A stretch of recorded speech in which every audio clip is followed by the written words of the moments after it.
What it do, what it do, what it do. It's your boy Big Val Opinion back with another live video. Make sure you hit that like button. Make sure you hit that share button. And most importantly, make sure you sub to the channel.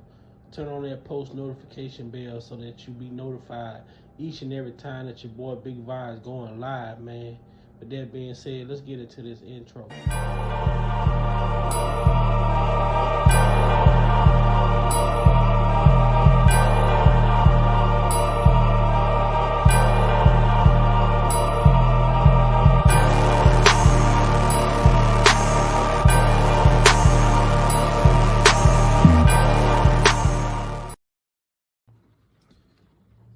Welcome to Big Val Opinion.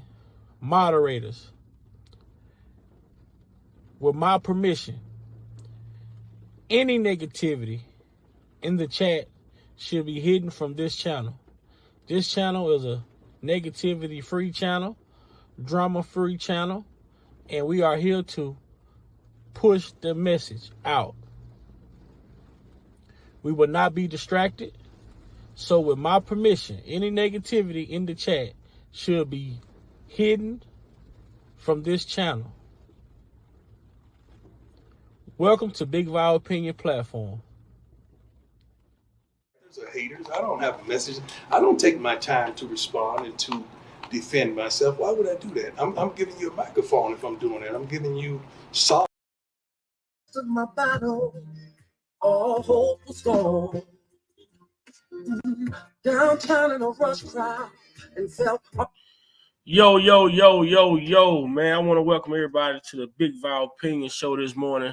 We had oral arguments about to go down in the Eastern District of New York. I want to say thank you to everybody that's listening in, everybody who may be coming in. Thank you for coming over this morning. We got it on the stream. We just waiting. It's 10 o'clock right now. It's 10 o'clock right now. So let's see what we got going on. So we just waiting. Right now. Hope everybody's having a good morning.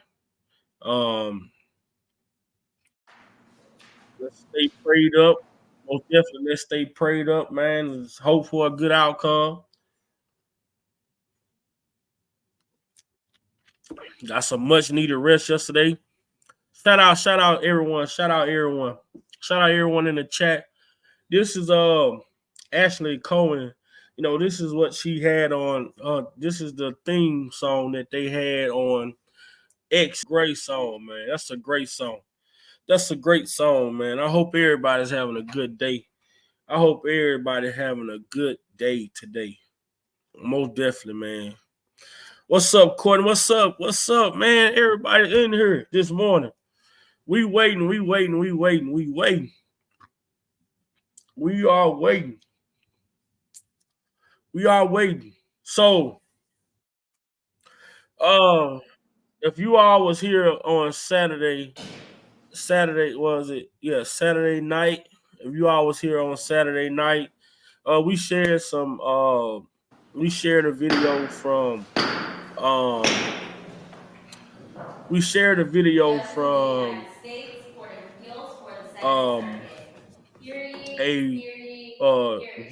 Tracy Viewpoint. We shared a video from Tracy Viewpoint, and she talked about some of the things that they're addressing, and she said that Jennifer Bunjean did appeal this case to Ann Donnelly, and Ann Donnelly denied it. Everyone. So when she appealed it to We have the four Second cases on the Circuit, calendar whatever, today, two the for appeal argument court and of two on appeals, submission. I'm told the counsel they felt are like it was present enough for the two information that are on for the them argument to calendar. hear the Before we case. begin, I'll just give a welcome to some visiting Some students. of the things that was pointed we out have students was from the High School of Law the and Public ineffective Service. They're in counsel, the anteroom, I think.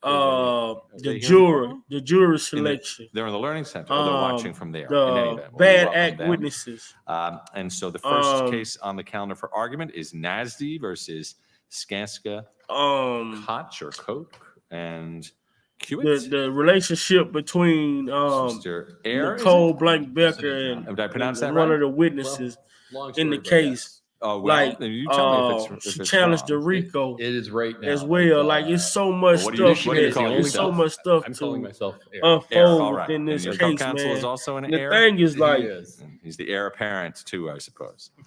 I've for the attempted to world, let him like, have rebuttal. man, so much 3 minutes for information rebuttal. We'll see how it goes. You may proceed. Good morning, Your Honor. that's not out there. There's so many people who don't know, who's not aware. Thank you very much for allowing this my information, to the man. council table with me. To the fact not to start that flipping that bottle.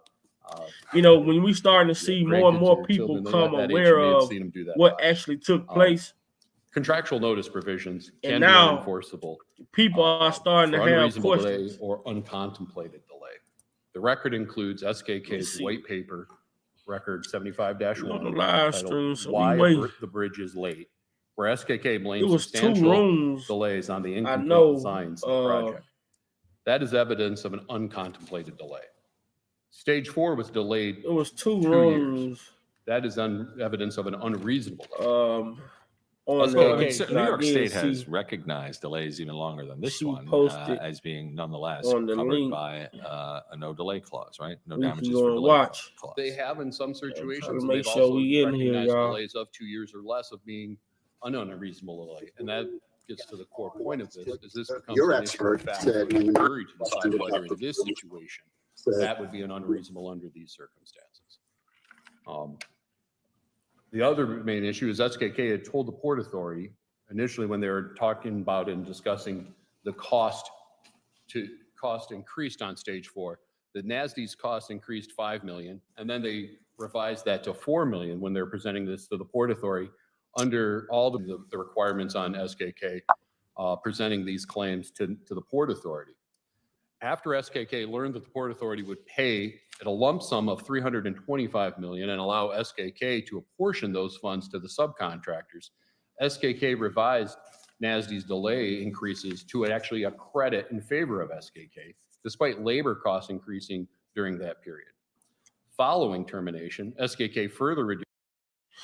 So, y'all know how the Court of Appeals work.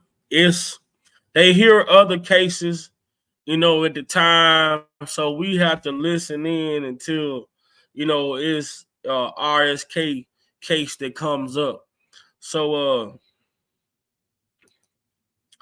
we listening in until we gonna have to listen. We understand that these guys have 10 to 15 minutes. Each case have 10 to 15 minutes to explain. So right now they talking about a different case at the moment.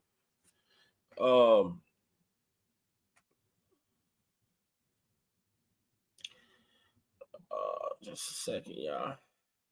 So we just gotta make sure we stay on top of the time. Right now it's 9:07. So the next case they should be talking about is 10:07. So the next case they should start talking about the next case around 10:15 to 10:20. So we got to make sure we keeping track of the time. So. Issues. But wait, is there anything in the record that challenges the calculations of SKK on the winter conditions or the scrap steel prices or anything else? Not on a line-by-line basis as a rebuttal to that letter. Yeah. So what's up, everybody in the chat, man? What's going on, y'all? What's going on? What's going on? So we gotta make sure I need somebody in the chat to make sure we keeping up with the time. Make sure we're keeping up with the time. Make sure we're keeping up with the time, y'all.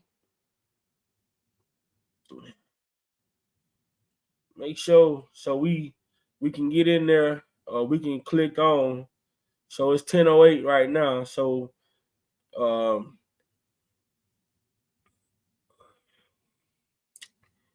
oh yeah.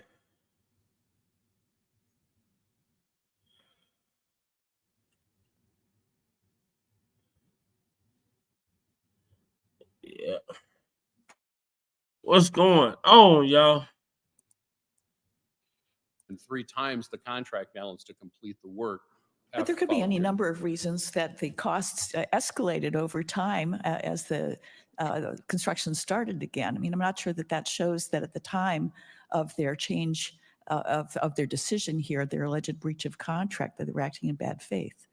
And I can't argue that there are explanations that would be in.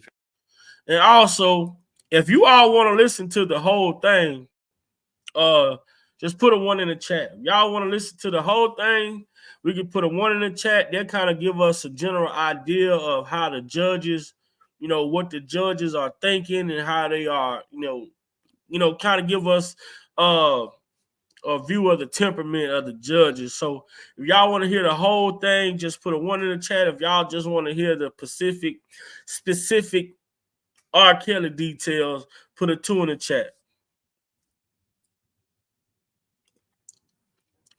All right, well, we're going to do the whole thing. You got some ones. Let's do the whole thing. The contemplation of the parties that this one was unreasonable. And what's your strongest case for saying that this was unreasonable? This is a very kind of fact-laden determination, and the district court looked at all the facts and the nature of the project. I mean, the project was years and years long. So it seemed to me while the 2 years was lengthy, that doesn't in itself show that this was outside the contemplation of the parties, particularly because this was a prime contract as to, you were in a subcontract as to which the prime was in control of the Port Authority. So that also suggested to me that the district court was likely correct that this was within the contemplation, even if it was an unreasonable delay.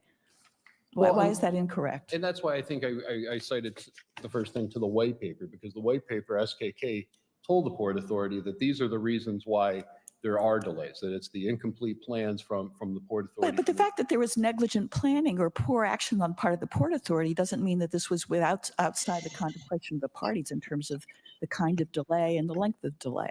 I don't think the white paper gets you where you need to go. It is the best evidence that we have on the issue, Your Honor. And I understand the positions and the questioning of the court, and I understand the position of the district court. And I see my time is, I think, is that elapsed, if I'm reading that correctly? But let me finish this point up. It very well is the best evidence we have on the issue, but I think it points very clearly to an issue that the jury should decide rather than the district court. All right, thank you. Thank All you. right, well, you reserve 3 minutes of rebuttal, so we'll now hear from Mr. Bell on behalf of SKK.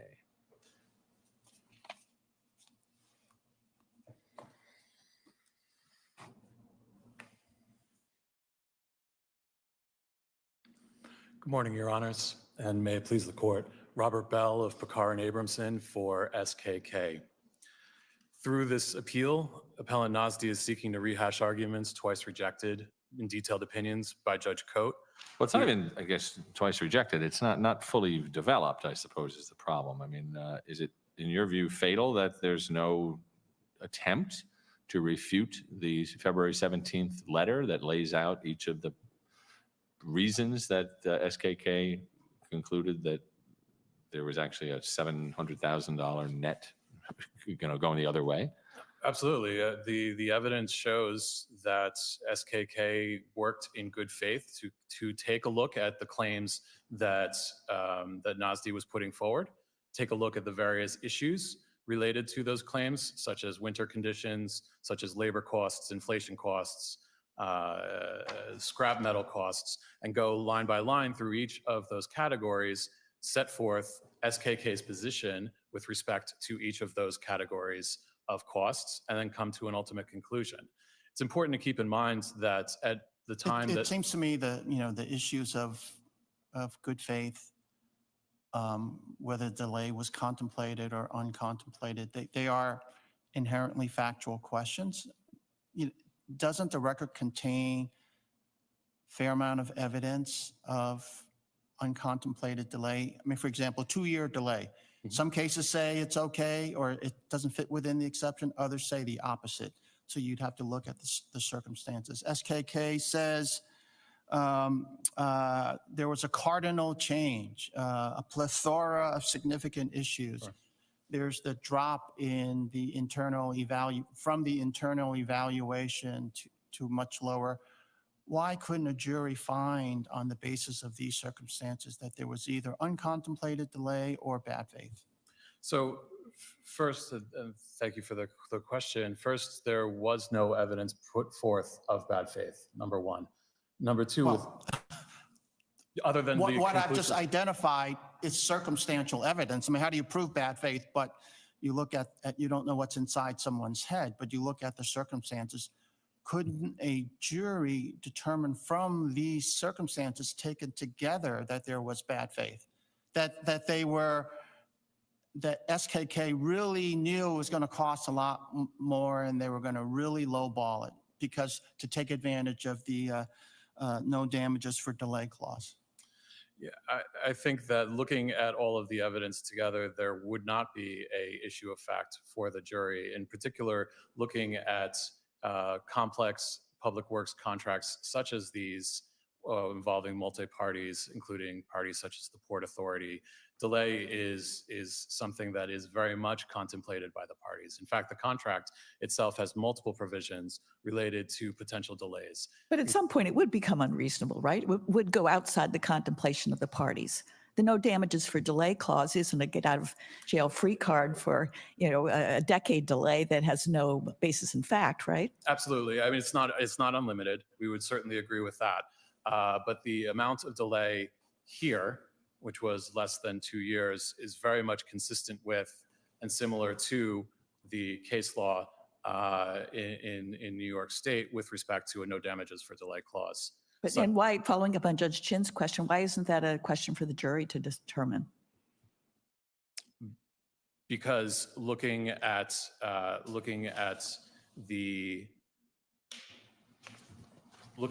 case law and looking at the fact that all we are dealing with is the delay itself, there's no other evidence related to this being unexpected or uncontemplated by the parties. In fact, the parties very much in the contract contemplate that there are going to be delays. There could be delays, sections 5, 6, and 7 of the contract. What about the SKK's comments that this is a cardinal change? Doesn't that suggest that this is uncontemplated? It created a plethora of significant issues that have resulted in substantial increase in construction costs and schedule delays. I mean, couldn't a jury hear that and say, yeah, maybe this is uncontemplated delay? I think looking at the totality of the evidence, that is not sufficient to find for to allow this to go to a jury. The evidence shows that the parties very much contemplated delay. The parties were working for a period of time in terms of setting a schedule for the original contract price was like 21 million. About 21 million. And what was it in the end to cover Nasty's work? Like I believe it was 50 million. It was over 40. It was over 45. I That believe. sound like it's uncontemplated if it's double the original contract price, or at least some evidence thereof. It is. I would agree that it is evidence. I do not think that it is sufficient to show that it was uncontemplated, particularly given that the contract explicitly contemplated that there would be delays, that there could be delays, and that there were mechanisms in the contract of providing for the costs related to those delays. Do we apply a special kind of understanding of contemplated delays in the context of a prime contract, that this is a sub two, that is that there's a third party who's not within the control of neither party that would be in charge of phase 3? Do we look at it a little bit differently in that context? Absolutely, because particularly that this is a public works contract, this involves the Port Authority, over which neither SKK nor NASD has any control. There are also other moving parts. This is the Bayonne Bridge Raise the Bridge project. This was a massive project, taking the top deck, raising the top deck lower and then removing the lower deck so that the large ships could pass underneath. Massive public works project. And it does seem that in massive public works projects, delays and changes are going to be entirely outside of the control of the parties like SKK and NASD. And what about the extenuating circumstances that NASD seemed to find itself in? I mean, it ultimately filed for bankruptcy, I think, right? I believe that's my understanding. Yeah. The costs that were incurred, as Judge Chin has pointed out, were ultimately a whole lot more than it would have taken for NASD to get some accommodation up front, which seemed to be designed to sustain them.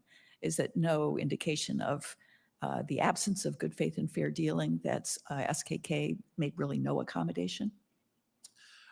SKK was, at that time, there was no basis. Well, there were two things that were happening at the time when Nasty walked off the job. Number one, they were demanding the upfront payment. There was no mechanism in the contract for such an upfront payment for stage 4 work. At the same time, there was the delayed claim that was pending with respect to the Port Authority and the global settlement of claims. That was very much in the works. That was not a done deal at the time that they refused to mobilize for stage 4 of the project. That discussion was ongoing when they decided not to mobilize. Had they continued to do the work and then put in the claims through the claim process and allowed the negotiations to continue with respect to the delay claim with Port Authority, maybe the situation might have been different. All right. Thank you very much. Okay, thank you. We'll hear from Mr. Ayer for 3 minutes of rebuttal. Thank you, Your Honors. My esteemed co-counsel suggested that I mentioned that the public work project was part of the post-recession federal funding for shovel-ready projects. Unfortunately, he doesn't have a cite to the record for that right now. But that, I think, is an important part to consider as part of the evidence for whether or not this was an uncontemplated delay. These projects coming out of the recession and the federal funding for large public work projects were supposed to be shovel-ready projects that were supposed to be able to start. All right, but the contract had built in a process by which there could be payment in the event of delays, right? It did have that, Your Honor. Yes, it does. Why didn't NASTY take advantage of Section 7? I can't answer intelligently why action wasn't taken earlier on the project. This was a project that NASD had purchased a company, or actually the owners of NASD purchased NASD after this contract was assigned. So they weren't involved at the very beginning of the project, the current owners. Other point is that following termination, SKK had hired the same contractor whose full name I can't recall, that's listed on their counterclaim cost worksheet as ACD. I believe ACD and a joint venture with a company whose initials were EIG was proposed prior to termination as a subcontractor to NASD to do the work for $25 million. And SKK would not approve that.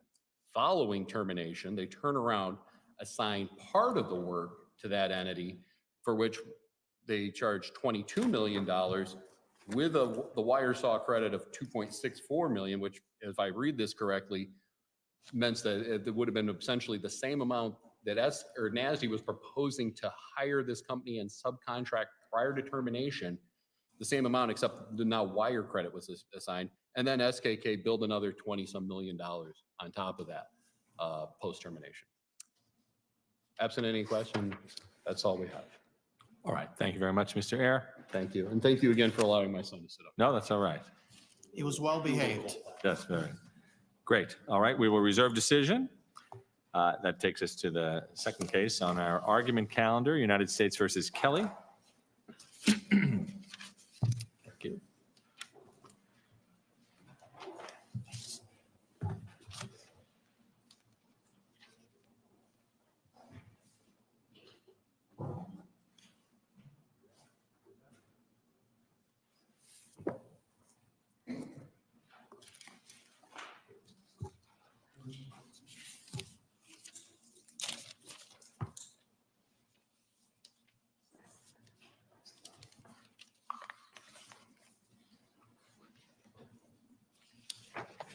All right. And is it Ms. Bonjean or Bonjean? How do you pronounce your name? Bonjean. Bonjean. All right. Ms. Bonjean, you have reserved 3 minutes for rebuttal, so that gives you 7 minutes out of the gate. Thank you. You may proceed. May it please the court. My name is Jennifer Bonjean, and I represent R.Kelly.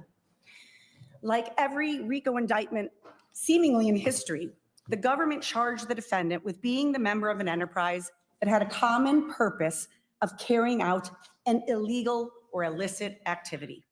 Well, I guess I'm trying to understand, are you challenging the jury instruction, which didn't say that the RICO enterprise had to have an illegal purpose? No, Your Honor, I'm not challenging the jury instruction, nor could the jury instruction be challenged. The jury instruction is entirely consistent with United States versus Boyle. In fact, it's almost word for word the same jury instruction.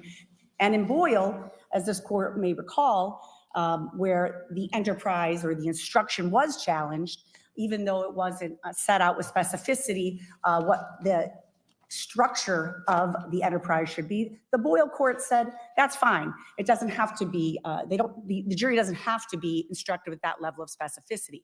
In this case, But you're arguing, it seems to me, that absent an illegal purpose, there can be no RICO enterprise. yes, because it would make nonsense of the statute. Okay, And but is it so?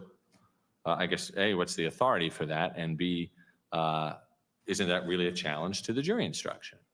I don't believe it is. I think that But did the district court tell the jury that they had to find an illegal purpose, so there could be no enterprise? no, but the indictment did, and the indictment was No, incorporated. no, the into- indictment listed a series of purposes. Yeah, series of purposes pled in the conjunctive, and the jury instruction, which had the indictment incorporated into it, pled that there were 4 different purposes, 2 of which were legal essentially, and 2 which were illegal. All right, but I'm asking a basic question to start, which is that if the government had just listed the legal purposes, your view is that that would not be sufficient for a RICO indictment.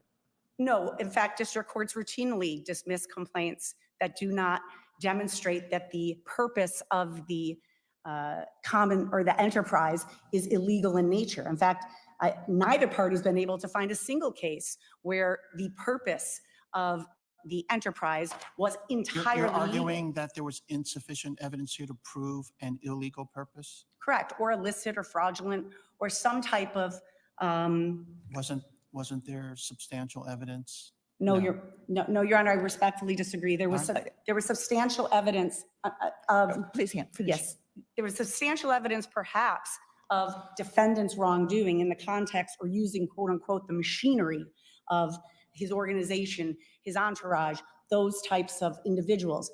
But there was very little evidence, almost and certainly not sufficient to meet the government's burden of proof, that any of those individuals acted with this common purpose to, quote, recruit women for Mr. Kelly for illegal sexual activity or for the production of child pornography. So I'd like to just make sure I understand. It sounds to me as though you're making a legal argument that a RICO enterprise has to have an illegal purpose, as well as that here an illegal purpose was charged, but there was insufficient evidence of it. Yes, Your Is Honor, that right? that's correct. That is precisely right. And I want to understand, in light of Turquette, Sure.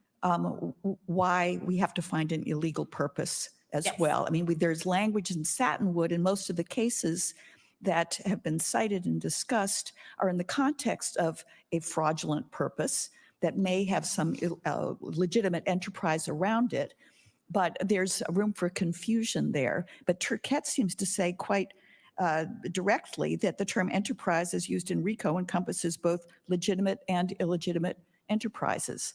So maybe you could help me. Yes, the issue isn't whether it was a legitimate organization, a legal entity versus a non-legal entity. Turquette held, and the question before Turquette was the exact opposite, whether a RICO enterprise could be exclusively criminal, not whether it could be exclusively legal. And our position is that this was an organization that the government failed to prove had any criminal purpose. The government takes the position that for a RICO enterprise to exist, it need not be rooted in criminality at all, which would fly in the face of Turquette, frankly. Turquette looked at Congress's intent, both the statement of... Didn't the government prove that one of the purposes of this enterprise was to recruit girls so that Kelly could have illegal sexual activity with them? They pled it, they did not prove it. What they did prove is that through the course of a period of time, there were perhaps efforts to pass along information, a phone number to invite someone backstage. There was no evidence presented that any of those individuals did so believing or knowing that someone was underage, that you go to a big concert, there are 17, 18, 19-year-olds. Even the victims themselves said, well, nobody asked me for my age. When the age came about, perhaps Mr. Kelly may have known, and that's what I think some of the women testified to, but there was no evidence that anyone went out there saying, may I find out what your age is? Are you underage? Come back. We want to serve you up to Mr. Kelly. That just didn't happen. And in fact, there is extraordinary evidence that and members of the enterprise, again, these are some of the people, I guess, that testified, repeatedly made it clear that what happened behind closed doors was not something they understood. Yes, there were rules and things they did, these anodyne tasks that were perhaps a little unusual, but not that put them on notice that what was happening behind closed doors was illegal. And we are talking about matters that happen behind closed doors. The fact that a video recorder existed in a bedroom does not ipso facto make it evidence that there is child pornography. You're saying being these produced. other individuals didn't know that these girls were underage? That's exactly what I'm saying. I think the evidence that was presented to the jury was deficient in that regard. There was so much excessive evidence, frankly, about Mr. Kelly's wrongdoing that it would be easy to be tempted to go down the path. Well, everybody must have known, but that is just not what was demonstrated at trial. And Well, the appearance of these girls would be evidence enough, wouldn't it? These were not 12-year-olds. These were not 13-year-olds. There were some example. What was testified to is that some of them looked young. And having multiple teenagers myself, looking young does not mean you know someone is a minor. And the question becomes, did they have an obligation to ask? Did they have to do due diligence, do inquiry when he said, just go pick somebody up? Again, just using individuals, unwitting individuals who perhaps even turned a blind eye or who didn't inquire further, does not a RICO enterprise exist. And I would leave with this point that simply speaking, I mean, I won't leave with it, but the law presumes in Turquette, which was an entirely criminal enterprise. They weren't speaking to the question of whether it could be a legal enterprise with a one man doing illegal acts in the context of the enterprise and using his employees. So Turquette does not, from where we stand, put this issue to rest. And what the government wants to do is simply read out of the statute organized crime. And at the end of the day, They want to read out organized crime? What are you saying? Yes, because the purpose of the statute, the RICO statute, is to address organized crime. Now, It's not in the text, though, right? When you say read it out, the right? definition of organized crime is not in the text of the statute. And in fact, courts have universally read organized crime very liberally, very broadly. And we're not quarreling with that. But you can't just have an organization that is not associated with any crime. Simply speaking, a RICO enterprise is a criminal organization. You can define it broadly, but it's not an organization simply with a criminal. And that is what the government is asking the court to find here. I believe my time has expired. But I mean, you're not challenging the jury instruction. So you're agreeing that everything the district court told the jury they needed to find was correct, right? Your Honor, the jury instructions were consistent with every jury instruction ever given in a RICO case historically. And frankly, is consistent with what the United States Supreme Court held in Boyle. Right. I don't know how. So the jury wasn't asked to read out portions of the statute. The Again, I go jury was back- correctly instructed. And so I guess I'm trying to figure out, you're saying that the evidence didn't support the elements that were correctly instructed to the jury. What I am saying, Your Honor, is that the government had an obligation, and in fact, the jury was instructed that the government had to prove the theory of the enterprise. The theory of the enterprise included criminal conduct that was pled in the conjunctive. And if it had been just simply legal activity pled in that indictment, it would have been dismissed. Because routinely, again, and we've cited numerous cases, as does the government, district courts simply do not allow RICO prosecutions or RICO suits to move forward where you don't have an actual fraud or illegal or illicit activity that is the moving force or that is the common purpose. This would be outside the realm of, again, contrary to the purpose. Back on the issue of whether the staff knew the age, sometimes the staff booked the travel arrangements for them, and therefore they had to have identification documents. Isn't that evidence that they knew they were underage? I think if you look closely at the record, you will see that the government was very clever, frankly, of conflating these issues where I do not believe there was any evidence that a employee booked travel for someone who was in fact under the age of consent. So you have to remember in Illinois, the age of consent is 17. It only becomes a federal crime if it's being videotaped. Now, do these people know what's happening in the bedroom? No, there is no evidence that Wasn't there evidence that the staff made sure that in his backpack, he had his iPad and recording equipment? The evidence doesn't show that? It shows that people picked up his luggage. I mean, people pick up my luggage. I pick up other people's luggage. Am I responsible for what's in that luggage? It just takes this to the point of absurdity. We can't say an enterprise exists because unwitting employees are engaging in normal tasks that they do, particularly for high profile people. Thank you. Thank you. Ms. Bensing?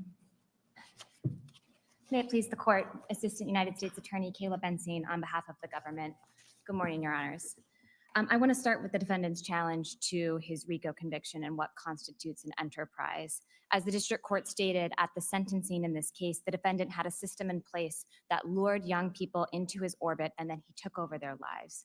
And so I want to start with this claim that was made in the reply brief and is made today before the court, that the enterprise members or that the defendant used his inner circle to simply carry out anodyne activities.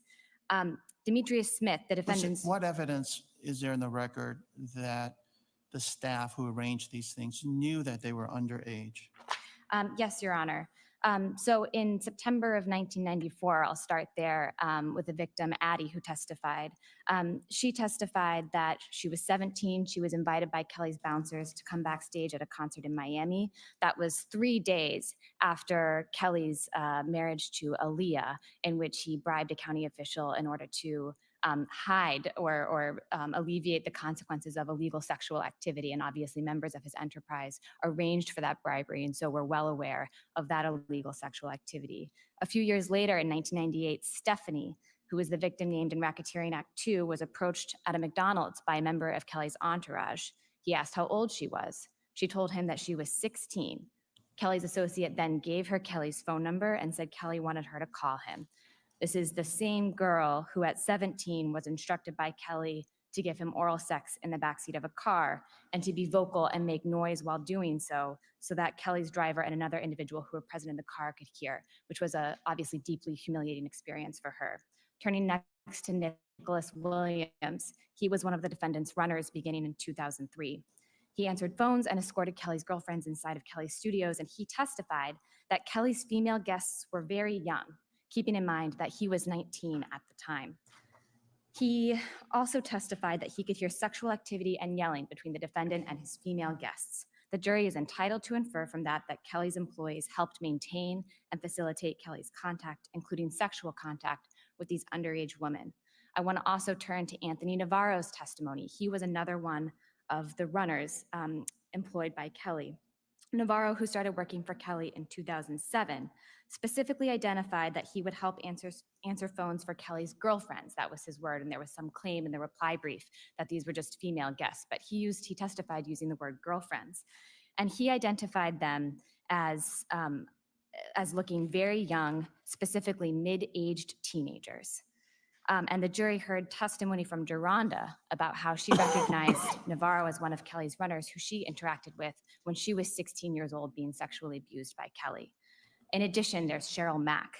She was Kelly's assistant beginning in approximately 2013. She repeatedly saw Kelly with 17-year-old Jane. She had booked travel for Jane as early as April 2015, so she knew Jane's age.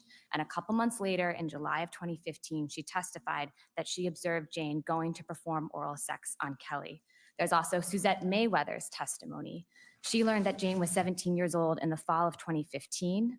She knew that Jane was one of Kelly's girlfriends. She observed her following all of the same rules as Kelly's other girlfriends. There's also testimony from Jane about Juice, who was another one of the defendant's girlfriends, but whom Jane testified acted as one of the defendant's assistants. Juice helped teach Jane rules, and Juice also knew Jane's age. I believe that's in the special, I believe that's SA 527. So this is all evidence that the jury was entitled to infer that Kelly's inner circle knew what was going on, that he was recruiting and maintaining underage women for sexual activity. Does the, I guess the allegation that Kelly was also inducing these folks to come in violation of state law because he was infected, is there evidence that his entourage or the folks in the enterprise knew about Kelly's status as infected with herpes? Yes, there is. There's testimony that his assistants picked up his Walgreens records. Anthony Navarro, who was one of the runners, testified that he would pick up Valtrex for Kelly. That's at A467 to 68. Diana Copeland accompanied Anna, who was one of the testifying victims at the trial, to the hospital for her STD test. And only Diana Copeland received the results of that test, not Anna. Juice, again, who Jane testified was like an assistant to Kelly, took Was Jane. there evidence that the staff knew that Kelly wasn't disclosing his condition? Well, a number of the women, in fact, obtained, got an STD. They were not just exposed to it, but they in fact got an STD. But that doesn't go to the consent question. I mean, if they consented, then it wouldn't be a violation of state law, right? If the girls had consented knowing that he had herpes, that would not violate state law? Well, the state law, I believe the state law, the violation is specifically exposing somebody to an STD. The jury was instructed that R.Kelly did not also give consent in those, that they did not give consent in those circumstances. So that was part of the jury instructions. Right, but my question is, was there evidence that the staff knew that there was lack of consent? Well, I don't think that there was direct testimony on that, but I do think that a jury, drawing all inferences in the government's favor, was entitled to infer that from the evidence that did exist. And again, just to complete the record on that, about the testimony by Jane about Juice, that Juice took Jane to see a doctor in downtown Chicago, and she was prescribed medication for her herpes infection. I also, though, want to talk about another illegal sexual activity for which there is tons of enterprise evidence that that Kelly has not really raised on appeal at all, and that is forced labor. That the defendant obtained labor and services here, sex acts, through threats of serious harm or physical restraint against the victims. And the evidence is replete with examples of how tightly tied the forced labor charges and the predicate acts were to the enterprise. So I'm a little concerned about applying the forced labor statute in this context, because it seems that you run the risk of really federalizing all kinds of state sexual assault and being able to turn it into federal offenses with much different consequences for the individuals. Can you address that concern? Yes, of course. And I would just return the court to the plain language of 18 U.S.C. section 1589A, which prohibits whoever knowingly provides or obtains the labor or services of a person by any number of combination of the then subsections of that, which includes a scheme, plan, or pattern intended to cause the person to believe that if the person did not perform that labor or services, the person or person would suffer serious harm or physical restraint. So wouldn't that apply to any kind of rape prosecution? So I don't think the court has to reach the outer boundaries of what the statute may or may not apply to in this case, because there was a clear pattern that was far beyond something like a one-time rape. So for the specific victims, But in some cases, we are talking about just one or two instances, right? Well, I don't think so. So as to Geronda, what was charged was a specific instance as to the forced labor. But of course, there was an entirety of the pattern that led up to that specific incident where he choked her, he spit on her, and then he made her perform oral sex on him. What led up to that was a whole series of Kelly enforcing his rules, teaching her the rules, enforcing the rules, and then punishing her. So you think we should focus on the actions that constituted the force as opposed to the labor that was forced? Well, I think as to labor and service under this court's definitions of those recently in Ranieri and recently in Marcus, sexual activity, I think, clearly falls within the definition of the expenditure of physical or mental effort, especially when fatiguing, difficult, or compulsory, the performance of work commanded or paid for by another. And of course, in the context of prostitution, I think that the court would have no issue finding that that constitutes forced labor. And here, this is no different. A sex act is a sex But act. what about a single one? What about a single rape? Well, again, I don't think that the court has to reach the question of the sort of the outer boundaries of that question about a single rape. I guess what I would say is here, the conduct has met the elements of forced labor, and I think even the district court noted in its opinion that this was the kind of case where the defendant had a pattern in place of making these women feel isolated and ashamed, and he used the enterprise to make them feel like they were confined and that they had no way out. There was an expert who testified at trial as well about the defendant's use of these isolation. Right, but the issue is the labor component, Yeah. it seems to me. So what does the isolation have to do with labor? It might all be true, but where is their labor?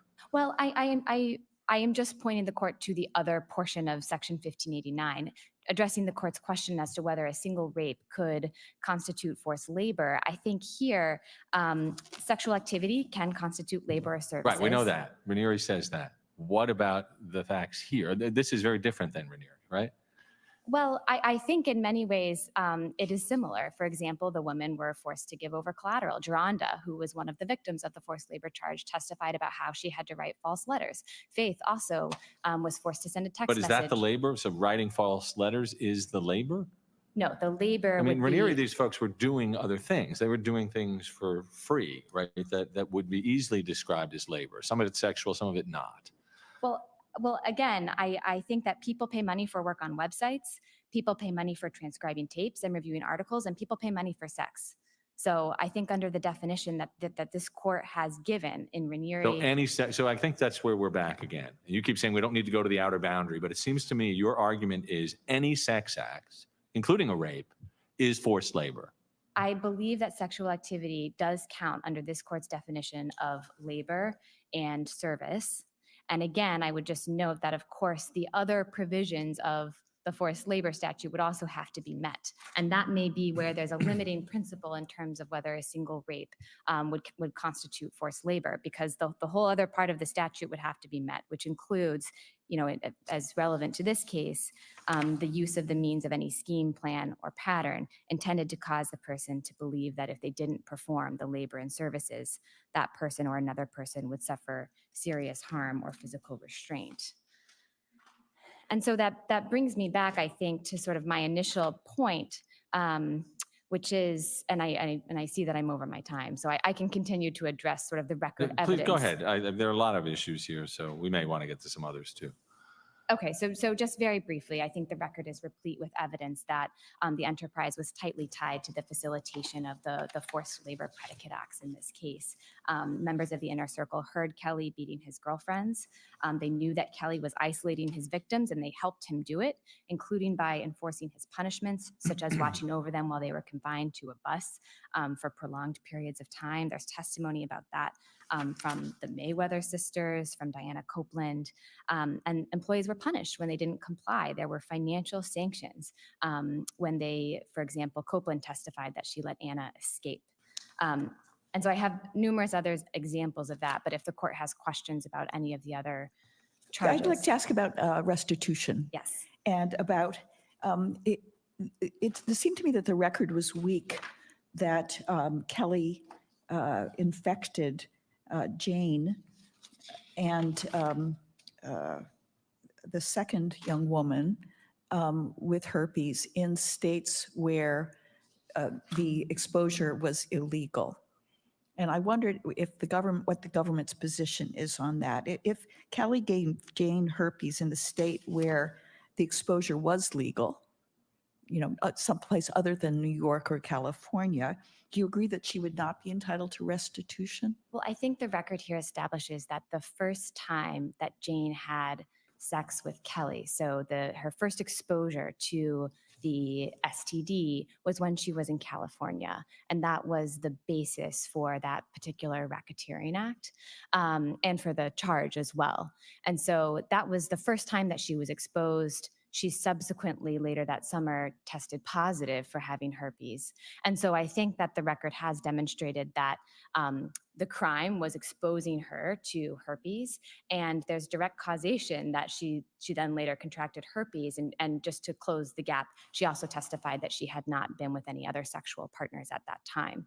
So I think here we do have direct and proximate causation, and of course, the district court had the facts to make that determination.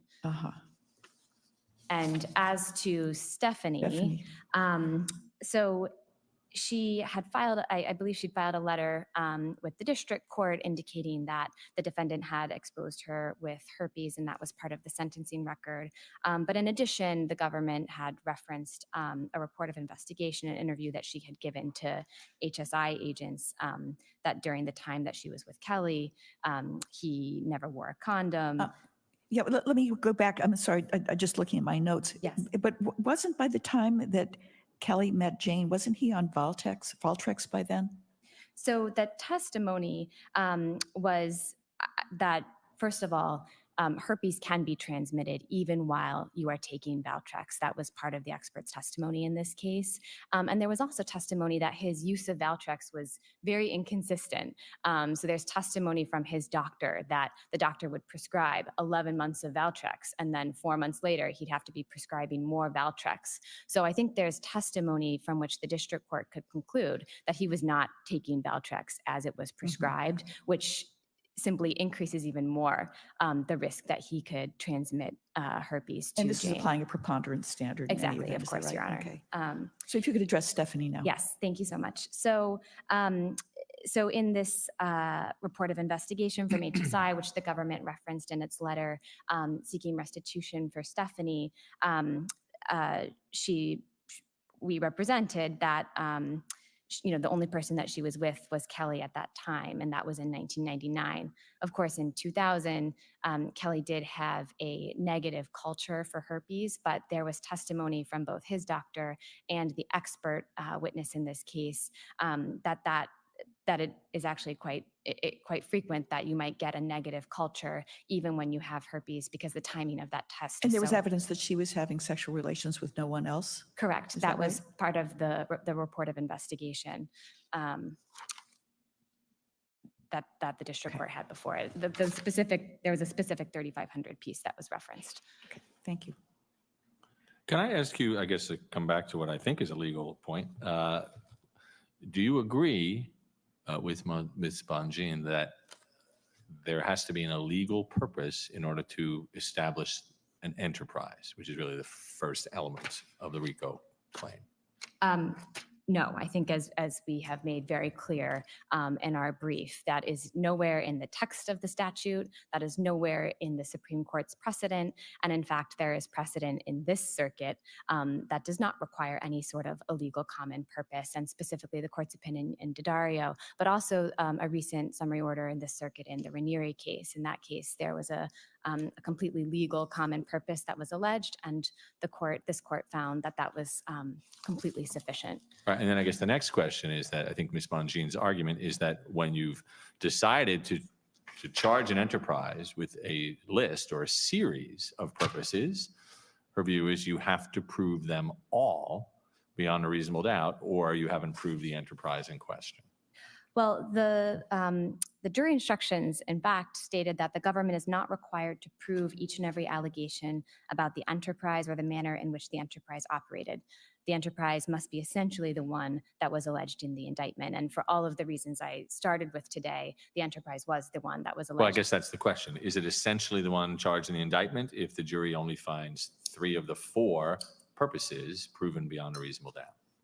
Yes, I absolutely think that it is. It's not like there's some sort of unfair surprise that R.Kelly's enterprise was the Gambino crime family. I think if the court looks at the definition of the enterprise in the indictment, the means and the methods used by the enterprise, those were proved by the government at trial. And so I think that there is sort of no way on this record, and I can continue to go through the various factual allegations if the court was like, but I would also reference the court to the district court's very thorough opinion in this case as a place to look for the evidence of the enterprise, which was one I think that was alleged in the indictment. So I think under the factual record, there can be no doubt that the government proved that the enterprise was essentially the one alleged in the indictment. All right, and nobody asked for a special verdict form that would have the jury identify which purposes were proven beyond a reasonable doubt. Nor that's of course true, and I think that this argument has been thoroughly waived, including by the statements today that the jury instructions were appropriate under both parties' position. But also I think we're talking about the existence of an enterprise, and a common purpose is sort of one sub-element of what constitutes an association in fact enterprise. So I don't think that there need to be any sort of special verdict as to which common purpose was proved. You mean if they all thought that what they were doing was just promoting his brand and music, that the illegal purposes would be irrelevant to the enterprise? Well, again, in Ranieri, there was a very similar common purpose that was alleged. It was to promote Ranieri and to recruit new members into the pyramid organizations. That was the common purpose that was alleged, and this court found that that was sufficient. Now here, the government alleged additional common purposes, and the government continues to submit that the proof at trial was overwhelming, and certainly that the jury's verdict should be credited. The criminality is picked up by the pattern of conduct. Correct, and also the required nexus between the person acting through the enterprise to commit a pattern of racketeering activity. All right, thank you very much. Thank you very much. Ms. Bensing, we'll hear now from Ms. Bonjean for 3 minutes of rebuttal. Thank you, Your Honor. I'll start really briefly with the forced labor issue. Forced labor counts were based on a single act in both cases, Jahanda, an act of oral sex, and in Faith, an act of oral sex.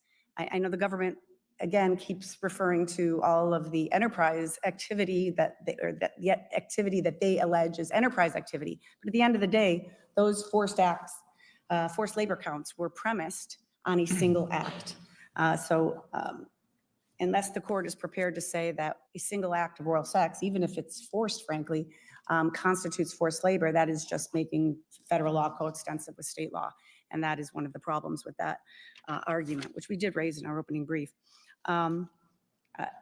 The government is taking the position that a RICO enterprise need not be rooted in criminality. That is what they are saying. And that is a new position that frankly is unique and not really supported, including by D'Addario, where D'Addario... Well, in D'Addario, there was an estate that had to be administered, and there was nothing inherently illegal about that, right? No, but the court in D'Addario did say, in the context of after finding the estate to be an appropriate structure, the exact language was, D'Addario found that the individual defendants were alleged to assist the executor of the estate to effectuate his schemes. It was a estate that effectuated schemes, an estate that engaged in criminal activity. It was an estate that engaged in illicit activity. And so what the government is saying is, in this case, if we merely charged the defendant with an enterprise that's common purpose was simply to promote his music, that would have been A-okay. But I think that is... But why is that wrong if the government also has to prove a pattern of criminal activity, racketeering activity, and a nexus. Well, I think in Boyle, the United States. In other words, the RICO is looking at organizations that are then used to commit criminal acts. And it doesn't have to be a criminal organization. It could be a completely legitimate organization, but if it engages in racketeering activity, then it violates RICO. Yes, but first of all, if you look at the racketeering acts, it's defendant Kelly's acts. Those are the acts that are charged. There are no acts except perhaps, I guess we could make an argument about Demetrius Smith's conduct after after he learned that there was illegal activity occurring with Aaliyah allegedly. He's a little much of an outsider, but overwhelmingly, and I think all of the racketeering acts involved the victims and defendant, not the enterprise, the alleged enterprise. But I think you're conflating the fifth and the first elements of a RICO claim. The first is just the existence of an enterprise. It can be a labor union, right? Again, Your Honor, I'm not talking about the ascertainable structure. I'm talking about the structure. I'm not talking about the still has- ascertainable structure either. I'm talking about the legal entity of a labor union is sufficient for Agreed. enterprise. Agreed. It still has to have a The fifth purpose. element, the fifth element is that the defendant conducted or participated in the conduct of the enterprise through his previously established pattern of racketeering activity. So it has to be a link between what the defendant is doing as a pattern of racketeering activity and the conduct of the enterprise. That's the last element. You seem to be flipping that into the enterprise, and I think that's where you're getting confused. I don't believe I am. I think the United States Supreme Court in Boyle made it very clear that an enterprise has to be more than just the pattern of racketeering. It has to be. Yes, it has to. Yes, an enterprise has to be demonstrated. An enterprise is defined as an entity, legal or not legal, that has purpose, structure, and form. Right, and And one history. I'm sorry. And history. Yes, and one of the elements of the structure for an association, in fact, enterprise is a common purpose. Right, but not Right. an illegal common purpose. Well, I mean, then we are, again, this is a new approach that would. I don't think so. I mean, again, you didn't object to the jury instructions. I so don't didn't see how- try. I didn't represent Mr. Kelly at trial. No, I would mean, point out. not but- you personally, right? But let me put. I think that that would have been a frivolous objection when every single, including the United States Supreme Court, has said these exact instructions are proper. What has never come up, and because the government has extended the RICO statute to a set of circumstances that's so beyond what the framers intended, which was to get at organized crime. And now we're talking about an organization with an alleged criminal, but not organized crime. And it is not enough simply that there be a pattern of racketeering that satisfies the enterprise. There has to be something more. The pattern of racketeering can be proof of the enterprise, but it cannot simply be the only evidence of the enterprise. And I think if the court looks at the evidence closely, the government conflates a lot of the evidence that came in, but at the end of the day, we are talking about, in a couple instances, some of these victims that testified were very clear that no one asked me my age. And if you're 17 years old in the state of Illinois, would not necessarily put anyone on notice that what's going to happen is illegal. It's preposterous to suggest that because a runner goes and picks up a famous person's medicine, that puts them on notice that Mr. Kelly is exposing and giving STDs to his partners. And for example, Cheryl Mack, as an example, she testified very clearly that when she saw some inappropriate conduct with Jane, she quit the next day. That is not evidence that she came together to participate in recruiting girls or producing child pornography. That's evidence that, whoa, this is not what I would approve of, and I'm out of here. So this shows that this was not a collection of people who had a purpose to recruit girls for sexual abuse or for child pornography. Whether they turned a blind eye, whether some of them suspected that some of these girls were underage, that's a whole different matter. And once we get into that sort of territory, we're going to say that constitutes a RICO enterprise. Well, we have a lot of organizations, we have a lot of frat houses, we have all types of organizations that are now going to become RICO enterprises. And that has not been the case. Frankly, if that was the case, it's unclear why Bernie Madoff wasn't prosecuted under a RICO theory, because he certainly was using the machinery of his organization to carry out a RICO enterprise, and yet he wasn't. So I think... Well, he got 150 years. I don't know that it mattered, but I mean, I guess... Agreed, but I think that I think there, if you look really closely at the law, these are all cases where it was assumed absolutely the RICO enterprise was criminal or illicit in nature. It would be contrary to the purpose of the statute. Now, I agree that the standard instruction from SAND, which is generally what we look to in this circuit, says an enterprise includes any legal entity such as a partnership, corporation, or association. And then it goes on to describe non-legal entities that may also meet the definition. So your view is that that's a wrong instruction? My view is that that the instruction was proper in accordance with the way that instruction has been given throughout history in this district and the United States Supreme Court in Boyle. What is problematic is that it is clear that the heart of the purpose of this was illegal activity. That's what was charged. None of this evidence really went to promoting his brand or his music. All of the government's evidence allegedly went towards his illegal activity. So it's kind of disingenuous to say now, oh, well, there needs to be no nexus. We can just say that this was an organization that was out there promoting his music. And oh, by the way, there were,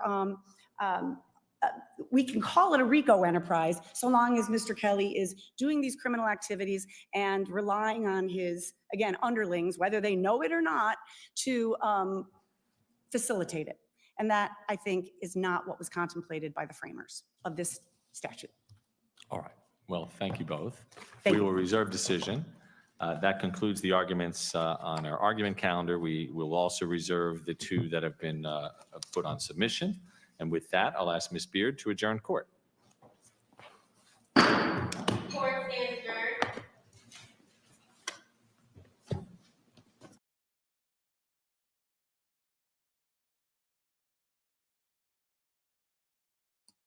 Now that we're gathered here today, what up, man? What's going on? Y'all heard that? Y'all seen it? I mean, I seen a lot of people in the chat said, bias. I mean, I had to. The first time, during the Chicago appeal, I kind of felt like that. I felt like that. Like I can hear it. But then this time around, after understanding, having a little bit of understanding of how this thing go. These judges, they asking Jennifer, question. This male judge was more so, he was more so irritating, to me. But they want to specify, they want to understand, what are you intending to do? But, then we go to the state. Yeah, they was allowing her to talk. But then once they started to ask her questions, y'all see how she was all over the place. The first thing I want to point out is that one thing I want to point out that I did catch was the state said the first time that Jane was exposed to herpes was in California. Right. They said the first time she was exposed was in California. But you got Jane to testify and said that they had sexual encounter in Florida.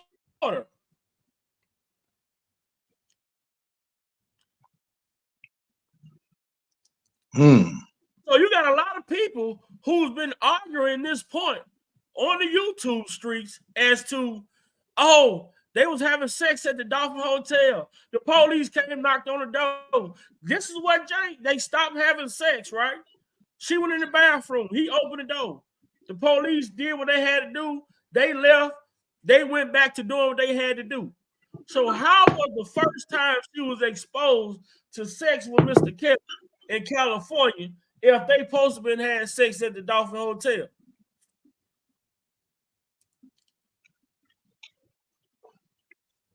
Magic, bro. And this was from the government. This ain't even Jennifer saying. This ain't 4968, please. Jeff, what 4968. we saying. This is what the government just testified to in this appeal. Susie Bryant, please call 941. Susie. You know what? I sit up here, man, and I think Jennifer did a really good job of explaining herself. Yeah. Male lawyer was damn irritating, but my thing is this: in order to get to an understanding, you got to ask questions. You just can't sit your ass up there and let a person talk, and you don't even ask or act like you have any level of intrigue. Man, to the corridor, please. Man, to the corridor.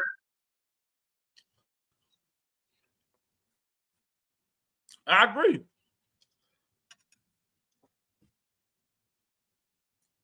Now, when you talk about forced labor, a sexual act, an isolated sexual act is considered forced labor. You know, when these women didn't say, you know, it wasn't a job. You know what I'm saying?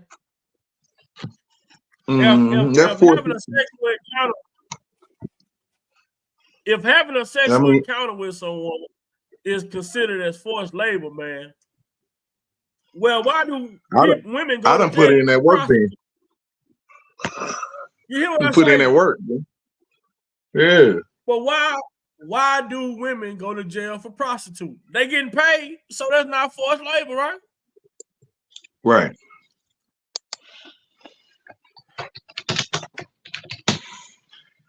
You know, it's amazing because Jennifer broke that thing down. They only talked about one time that something happened. Mm-hmm. And Faith Roger full of shit because, first of all, she's a prior bad act witness. She don't even count. And then you say, and I think I said this on my live last night, Faith was sitting up here talking about, oh, she was so intimidated because it was a gun on the nightstand or on the table. Now, you know how many times I done did it with a pistol on the nightstand, bruh? Right. You know how many people I could go to jail because of that, you know, just the way that you saying it? Oh, he had a gun. He didn't point it at your head. The thing about it is, man, it's just like certain things just had to be in the environment with R.Kelly shit. Well, he was there and there was a person with a camera. So, I mean, it's madness, bro. And I feel like, you know, of course, the oral arguments was short. I think 7 minutes. I think that it could have been more argued. But, you know, they have to do this thing in due time. They already got the transcripts, man. They already got, you know, the text messages. They already got all this stuff. And to speak on Demetrius Smith and Aaliyah, Demetrius testified that Robert had no knowledge of the bribery. Demetrius testified that Robert wasn't aware of the bribery. They had no proof of this marriage. They had no proof of a sexual relationship between Robert and Aaliyah.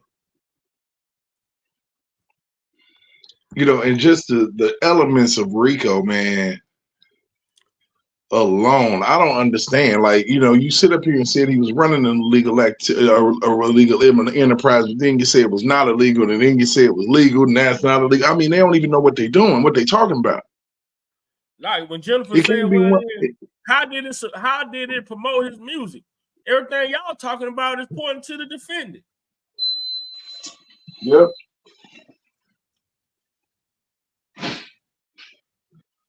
Absolutely, man. And a motherfucker, now we got Another point that we want to point out. Another point. How can I take Derek to a doctor's office and Derek go and have an STD test and the doctor office give me Derek STD results? HIPAA law violation. Why the doctor's office wasn't charged? Why these women? Why didn't Jane sue that doctor's office that she went to visit? You wanted restitution from R.Kelly? You clearly can go sue this doctor's office and be sitting on a bag.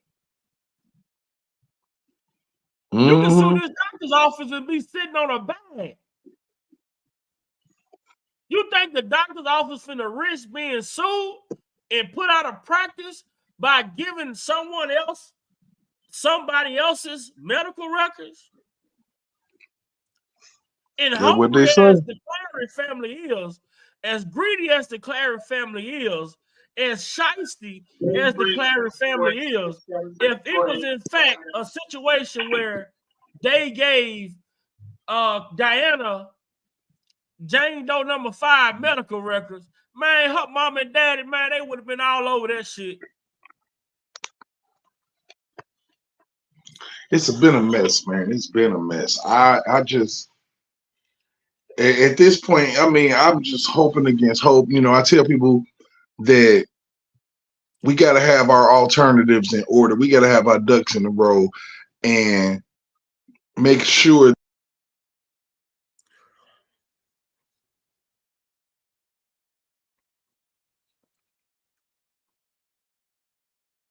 Yeah, we lost Derek. But we gotta make it make sense, man. We gotta make it make sense. Somebody else receiving another person's medical record, just because somebody went picked up some medicine, that makes them aware of what the medicine is used for. You also had the doctor testify in trial that Mr. Kelly never tested positive for having the STD, but he was giving him the Valtrex. We got to make this make sense. You have the government just come out and say the first time that Mr. Kelly exposed Jane Doe number 5 to an STD was in California. But when you listen to what the moms say, this is why Jane Doe number 5 was in California. The mom said why Jane Doe number 5 was in California, you better stop taking shit for granted. That man just spent $20K or better on you. Ain't get no coochie. And then you not at his show.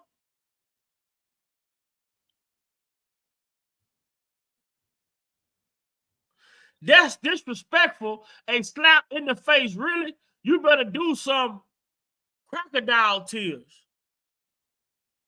This is the shit. This is the problem that I think people have questions about.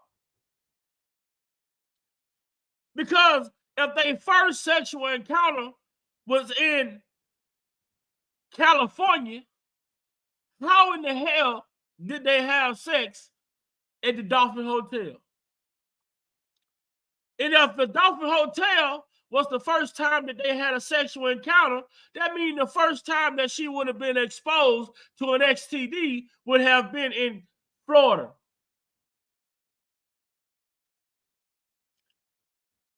You got to make this shit make sense. We have a right to question the shit that we're hearing. We have a right to have questions. Then you talk about Geronda Pace. Oh my God. Are you serious? Who was represented by Susan Loggins? That says a lot, right? We have Geronda Pace, who was represented by Susan Logan.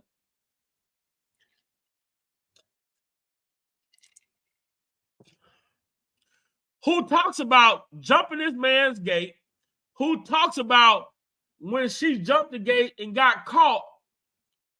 She said that someone allowed her to enter Mr. Kelly's home. She also said that Mr. Kelly wasn't there. She came up with this crazy story. She took pictures in the man's bedroom.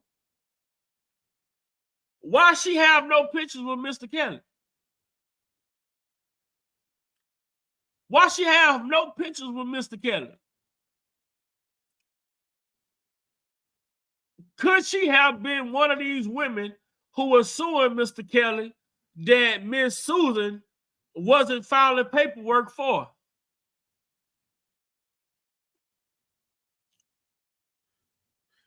Then you have they talk about Demetrius Smith, who also testified that Mr. Kelly had no knowledge.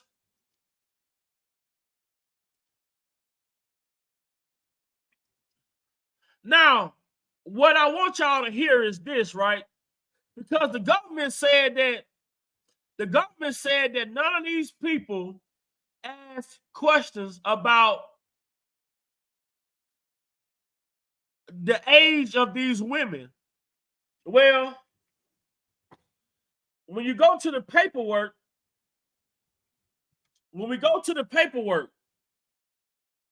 excuse me, y'all. We're going to go to the paperwork. And shout out to a view, Tracy. A view from Tracy Point for this information.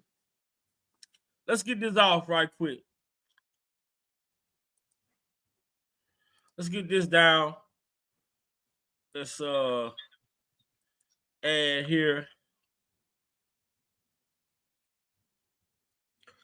Because she's going to talk about, and in the paperwork, it talks about the people who work for R. Kelly, talks about them IDing these women, taking identifications to prevent these type of things. And shout out to everyone in the chat. You know, shout out to everybody that's in the chat. Most definitely, man. But I want you all to not be discouraged.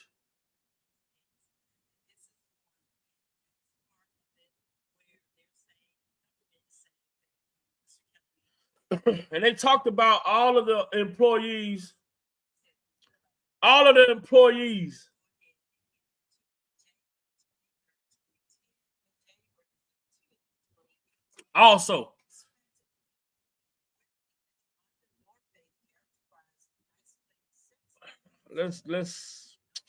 let's get to it.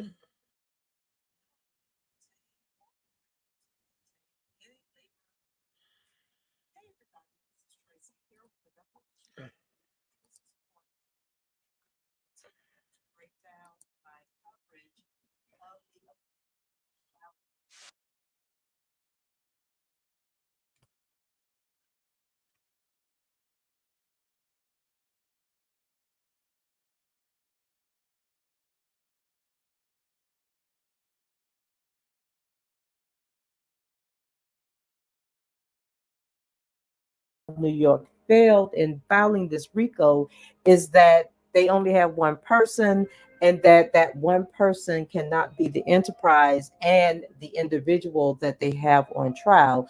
And so this is the first video on this part of the appeal, which is, I believe it was broken up into 4 parts, and this is part 2 that we're going to begin today. And I believe that this portion of the appeal is going to be broken down into about 4 different videos. And so I'll be posting those videos today, and expect about Chrysler Corp.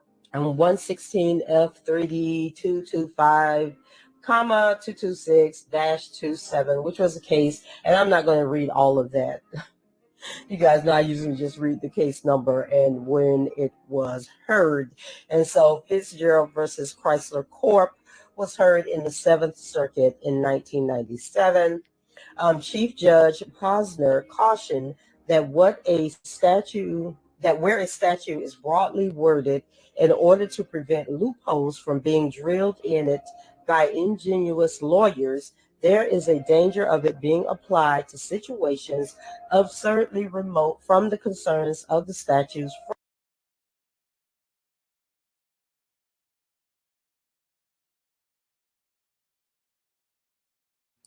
Hold on, you guys. I want to go to the video that she did when it talks about the enablers, the employers, the employees and enablers.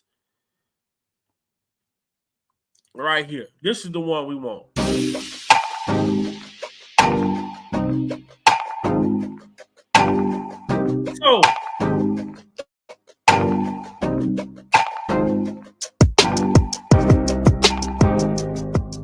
So this right here, I'm gonna play this clip, this video right here from Tracy. Shout out to a view from Tracy Point. And this video is gonna tell you about what the employees testified to. All of the employees that was in Mr. Kelly's case, who the government claims that is a part of the RICO, was a part of the RICO organization. So after we play this, we're gonna come back later. But listen at what now y'all heard. They talked about all of these different employers, but listen to what these employees testified to, what they had to do. The government want to make it seem as if they was just out here targeting young women. But let's go. One, Demetrius Smith. Demetrius Smith, friend and personal assistant for the defendant with 1984 to 1994. Smith met defendant as a teenager when he was still attending high school and singing in subways in the mid-1980s. Smith was first a friend and mentor to the defendant, and then began working as his personal assistant when defendant received his first record deal in 1988 or 1989. Smith worked off and on for defendant as a personal assistant until around 1994. Smith's responsibilities included assisting the defendant in things he needed and with scheduling. Smith testified that defendant met Aaliyah through his manager, Barry Hankerson, who was Aaliyah's uncle. Smith testified that from his perspective, their relationship was strictly about music and that he never saw defendant take Aaliyah out by herself. Smith did concede there were short periods of time when defendant might be alone with Aaliyah. There were times when he thought defendant and Aaliyah were overly playful or too friendly, and he asked defendant if he was messing with Aaliyah, to which defendant always responded no. Smith raised those concerns a few times, but only learned that the relationship was more than platonic in 1994. Number two, Anthony Navarro. Anthony Navarro worked as a sound engineer in defendant's studio for 2.5 years. Navarro understood it was entry-level position and would include such duties as cleaning, doing food runs, and driving guests around. Navarro testified that numerous people came through the studio, including different girlfriends of the defendant. One of his responsibilities was to drive the girlfriends where they needed to go. He was instructed not to speak with defendant's guests. Navarro explained that defendant's guests were generally required to ask permission if they wanted things or wanted to order food, and they were not permitted to wander the studio or defendant's home unaccompanied. Sometimes these guests would stay at the studio for an extended period of time, but could leave if they wanted to. Navarro did not know the details of why any female guests visited. Oops, click too many times. Let's get back up here. Okay. Navarro never picked up female guests who appeared to be underage. They appeared to be around his age, in their early 20s. Navarro had never seen the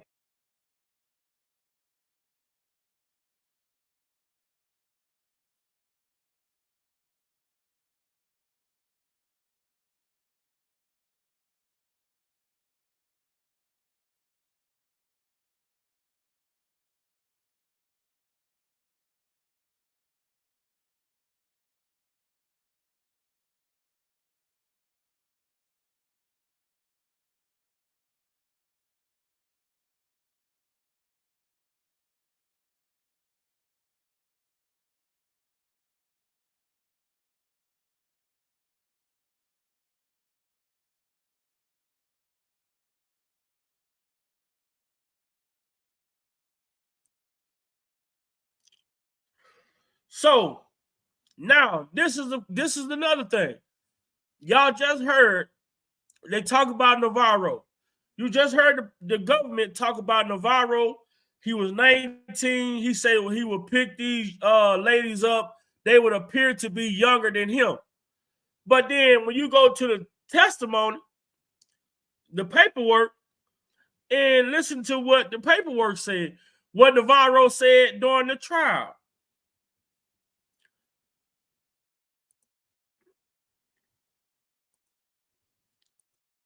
Sometimes these guests would stay at the studio for an extended period of time, but could leave if they wanted to.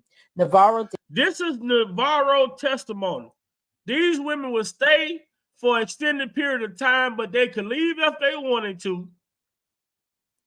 Ask permission if they wanted things or wanted to order food, and they were not permitted to wander the studio or defendant's home unaccompanied. Sometimes these guests would stay at the studio for an extended period of time, but could leave if they wanted to. Navarro did not know the details of why any female guests visited. Oops. Click too many times. Let's get back up here. Okay. Navarro never picked up female guests who appeared to be underage. Now, did y'all hear that? Did y'all hear that? It say Navarro never picked up female guests who appeared to be underage. But you just heard the government during the brief say that Navarro said that when he picked the girls up, they appeared to be underage. Now you see how they switched the words around? Navarro said that girls did not appear to be underage, but the government said that he said the women appeared to be underage. Did y'all catch that? Did y'all catch that? How they switched this shit, the government? This is, Miss Tracy is reading the transcripts.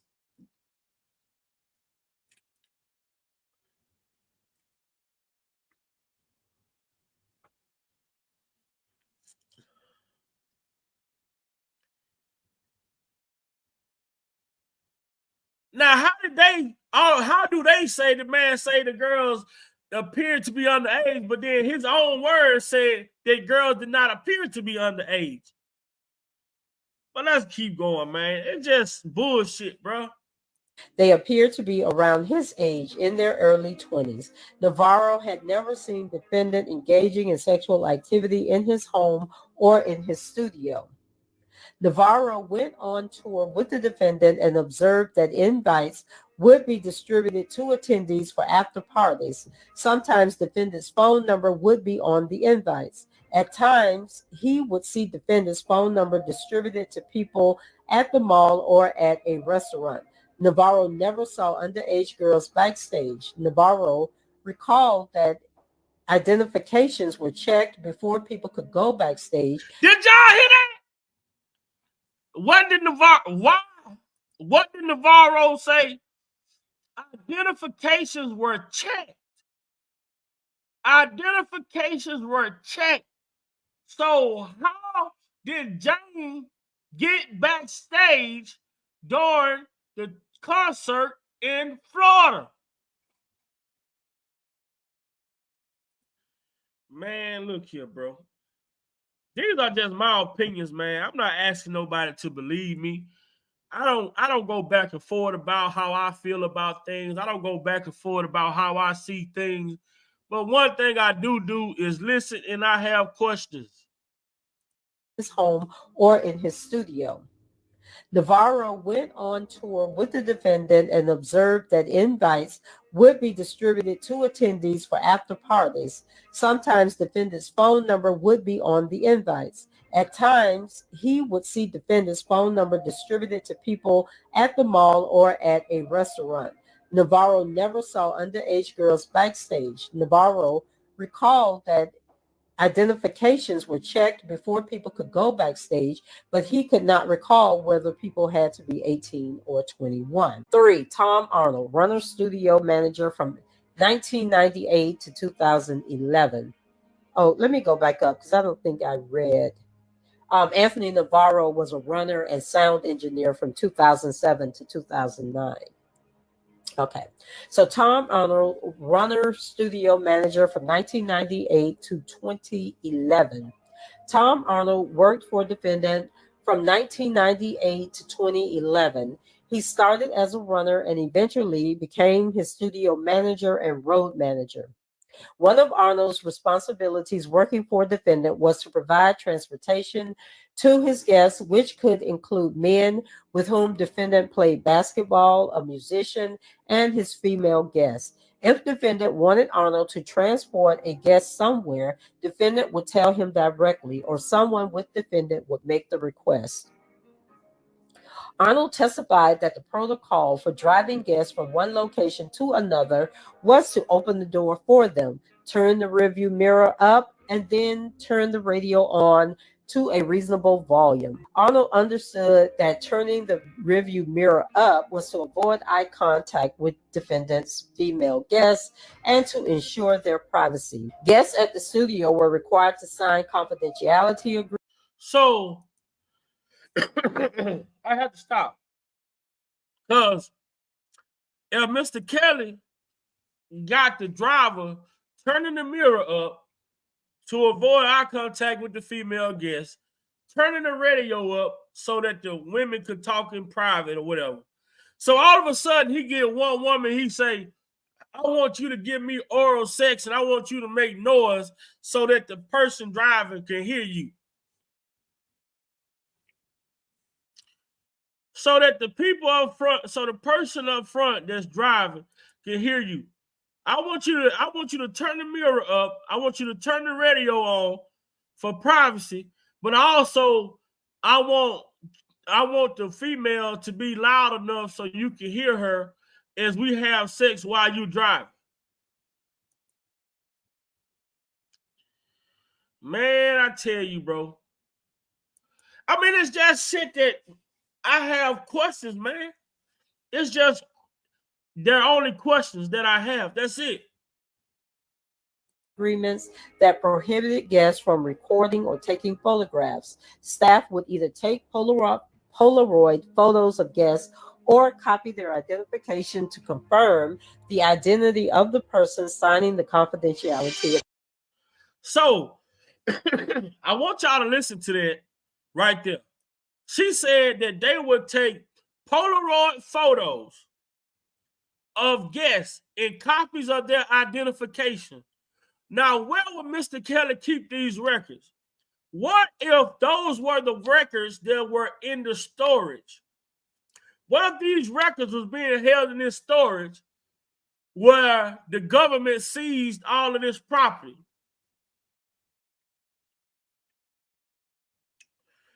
Now, if they was keeping record, this is from 1990s. From the 1990s, every guest, they would take Polaroid photos of every guest and copies of their identifications to attach to it, also a non-disclosure agreement. So if Mr. Kelly was keeping all of these records, he was keeping all of these records. Now you see why they came in and they wanted to take every goddamn thing. Because they were trying to find out, they were trying to get a hold to these records.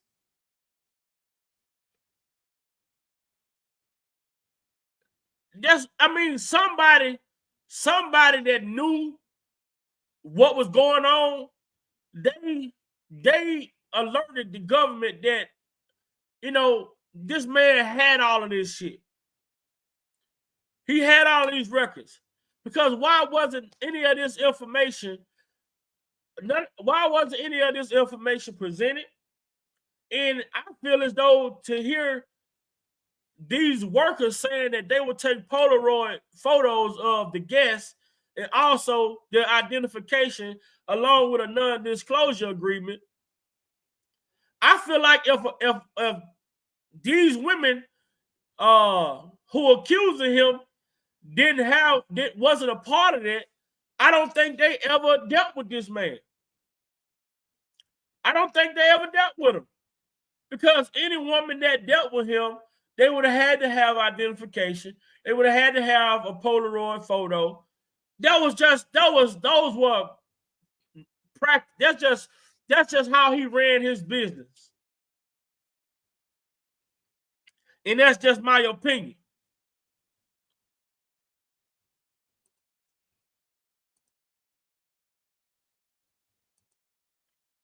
Turn the rearview mirror up, and then turn the radio on to a reasonable volume. Arnold understood that turning the rearview mirror up was to avoid eye contact with defendant's female guests and to ensure their privacy. Guests at the studio were required to sign confidentiality agreements that prohibited guests from recording or taking photographs. Staff would either take Polaroid photos of guests or copy their identification to confirm the identity of the person signing the confidentiality agreement. Okay, the policy of having studio guests sign confidentiality agreements originated with defendant's business manager and lawyer. Arnold generally had no interactions with defendant's female guests. If a guest in the studio was hungry, they would call the front desk and Arnold would arrange to get them food with petty cash that was at the reception area. If a guest wanted to move from one location to the studio to another, Arnold would get permission to escort the guest. If a guest wanted to speak with the defendant, Arnold would relay the message to the defendant. Arnold explained that generally guests would not be able to roam defendant's studio and home freely, but would ask for permission to go from one part of the studio to another. Arnold testified that there were instances when he would provide defendant's phone number to a woman, not normally in a concert setting, but an after party or at a club or possibly at the mall. There were also other members of the entourage who would give women defendant's phone number. Underage people were not permitted backstage, and identifications were checked to ensure that Arnold did not. Let me take that back for the people in the back. Let me back up for the people in the back. A concert setting, but an after party or at a club or possibly at the mall. There were also other members of the entourage who would give women defendant's phone number. Underage people were not permitted backstage, and identifications were checked to ensure that Arnold did not testify in a concert setting, but an after party or at a club or possibly at the mall. There were also other members of the entourage who would give women defendant's phone number. Underage people were not permitted backstage, and identifications were checked to ensure that. So I'm trying to understand this, bro. These are the employees, and these employees are testifying to the fact that identification was checked. No underage people were allowed backstage. That's male or female. And they checked identifications to assure that did not take place.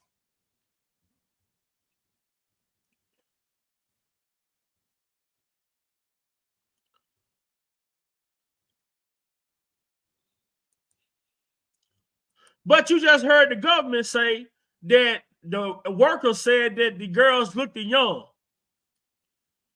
They looked younger than him. He was 19 and they looked younger than him.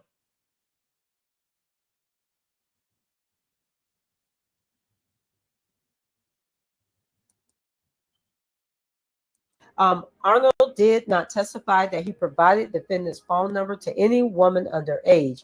Arnold testified that he sometimes arranged travel for defendant's female guests until they began using a professional travel company. Arnold would obtain the guest's identification to arrange their travel. Arnold did not testify that he ever booked travel for an underage female guest. For Suzette and Aliciette, Alesiett, Alizette Mayweather, personal assistant in 2016.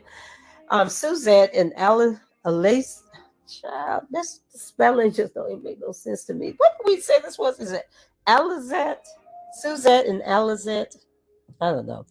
Worked as personal assistants for the defendant. Suzette worked for the defendant between October 2015 and February 2017. And then I'm going to call her Azette, worked for the defendant between late 2015 to June 2016. Their job responsibilities were to tend to anything he needed: running errands, grocery shopping, taking care of laundry, arranging accommodations for guests, female and male, coming into town, and booking airfare. Suzette and her sister testified that defendant had several live-in girlfriends during this period of time. They testified that defendant was controlling of his girlfriends, expected them to follow certain rules, dress down in baggy clothes, and suspected he slapped or spanked them previously. On a couple of occasions, the sisters expressed concern amongst themselves about defendant's mistreatment of Azriel. The sisters denied that they took any action at any time to assist defendant in procuring girls or women. Number 5, Diana Copeland, personal assistant, executive assistant, intermittently from 2005 to 2018. Copeland began working for the defendant in 2004 or 2005 as a personal assistant and worked off and on for the defendant until 2018. Her responsibilities were largely household in the beginning, tending to housekeepers and nannies and making sure they were paid. Later on, Copeland would do administrative jobs like answering phones, maintaining defendant's schedule, and tending to defendant's guests, which could be anyone from a record label executive to a personal guest. Copeland would make hotel and travel arrangements for the defendant, his entourage, and his girlfriends. Copeland would sometimes carry defendant's backpack, but she never went through it. She did see an iPad in one of the backpacks once. During her last stint of employment with the defendant, one of Copeland's responsibilities was to help him get control of his finances. Defendant had difficulties reading and writing. He had no control over his bank accounts, did not even know his social security number, and did not know where his royalties were going. Defendant instituted rules for guests on his property, namely to knock before entering a room and not to roam around the property unsupervised. These rules applied to anyone, everyone, and were actually initiated by his wife when she. But y'all see how they try to make it seem like the rules just only pertain to females that Mr. Kelly was dealing with. These rules were put in play for anything walking. Man, woman, child, dog, cat, horse, whatever. These were the rules of the house. No one can roam around this house without asking for permission or being escorted by security.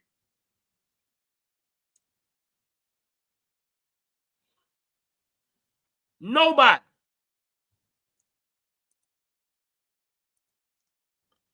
Lived on the property.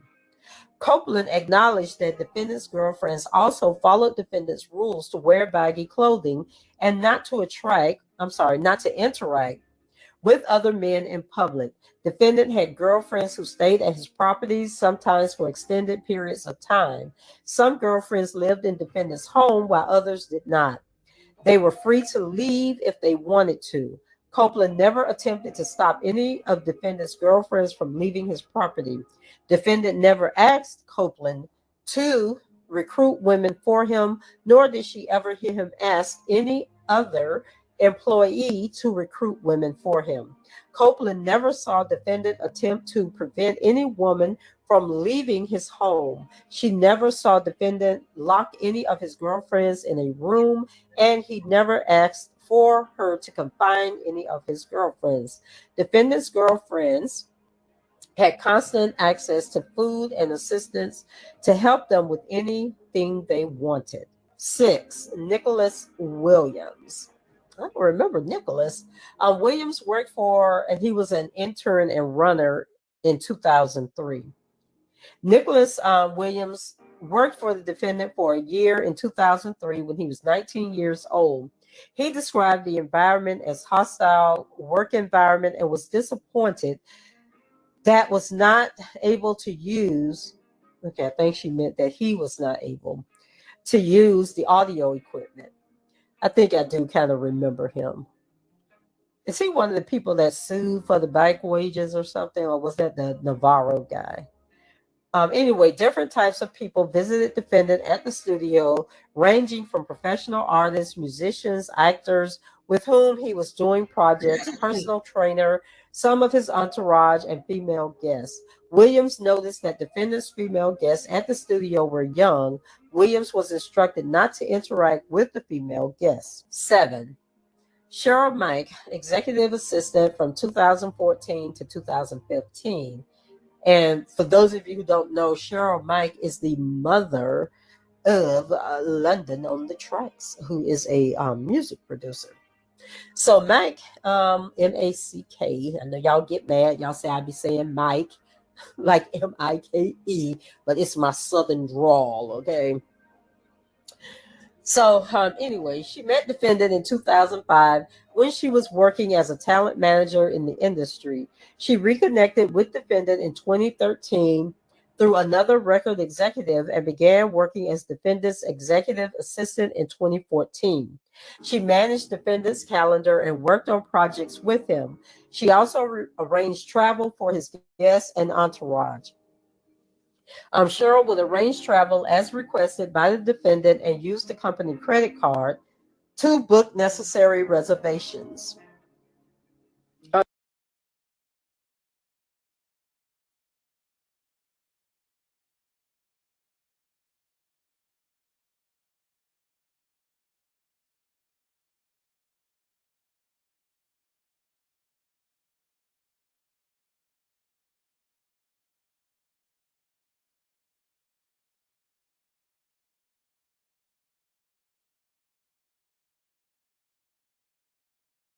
She used a company known as Preferred Travel to make most reservations. She was prohibited from socializing with defendant's guests. Cheryl received a text message from Azriel in April 2015 asking her to book travel arrangements to California for Azriel, which she did. She later met Jane or Azriel in the lobby of the Mandalay Bay Hotel in Las Vegas, where she was checking into her hotel room. She also saw Azriel in Kelly's dressing room at a venue in Connecticut where he was performing. She was there with several other individuals, but eventually she left when Kelly began massaging Azriel's leg because it made her feel uncomfortable. She said she quit the following day. Yeah, right, girl. Okay, so that is it as far as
That was the end of that. That was the end of that clip. So, and that's shout out to A View from Tracy Point. Y'all go over there. She have all the videos broke down. right there, that particular video talked about the enablers and employers that the government was using to say they were the RICO enterprise. She was using those people to be the RICO. Those are the people that the government consists of, the RICO enterprise. How ironic is it that they use Demetrius Smith, but why didn't they use Barry? They didn't use Barry in New York. They didn't use Darren McDavid in New York. They didn't use June Brown. They was the one from. Neither one of the guys in Chicago was a part of the RICO enterprise in New York. Why wasn't McDavid a part of the RICO enterprise in New York? Why wasn't Milton June Brown a part of the RICO enterprise in New York? Huh? They talked about employees of Mr. Kelly, right? Right there. Y'all head over there. Check out those videos from Tracy. Make sure y'all liking the videos. Make sure y'all sharing the videos, leaving comments for engagement, because what she's doing is real great work over there. She's doing great work over there. So make sure y'all get over there and like the videos, share the videos, leave comments for engagements as well. But go over there and re-listen to the videos for yourself as they talk about the enablers, right? Why these people that they claiming who were saying these girls were young testified that these girls, they checked identifications, they had to be of age, they didn't appear to be young. The age limit to get backstage, they couldn't recall if it was 18 or 21. Rather, 18 is grown, 21 is even growner, but 18 or 21 you had to be to get backstage. Like I said, the title of that video right there was The Enablers and Employees. The Enablers and Employers. That was the title of that video on Tracy Viewpoint. So, man, we heard the government today say some crazy shit that Diana Copeland took Jano number 5 to the doctor, and the doctor gave Diana her results. That's crazy. I just never heard nothing like that. Then you heard him say, Mr. Kelly, you heard them say Mr. Kelly would have female perform oral sex on him in the car and instruct them to be loud so that the people in the front could hear what was going on. But then you get tested, you got people like Anthony Navarro said that they had to turn the radio up, they had to turn the rearview mirror up. Like, it's just so much shit that they said. They brought up Aaliyah. Man, come on, man. What if you all gonna keep bringing up Aaliyah? Can we see the proof? We want to see the annulment. Give us proof of the annulment. Because even if there was a marriage, as y'all contend it was, even if the marriage was annulled, there still has to be a docket number where the court was motioned to move. Give us some type of proof that something took place outside of this motherfucking bullshit marriage certificate you all claim.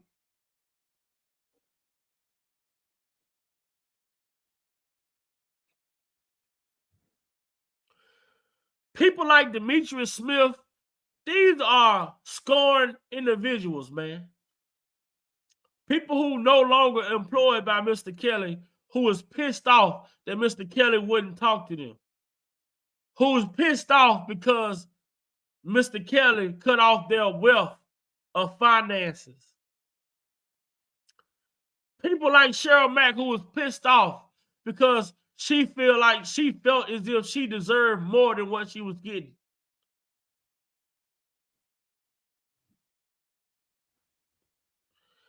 It seems to me that the government purposely went and tried to get all of the people who have worked for Mr. Kelly, who has an axe to grind against Mr. Kelly only.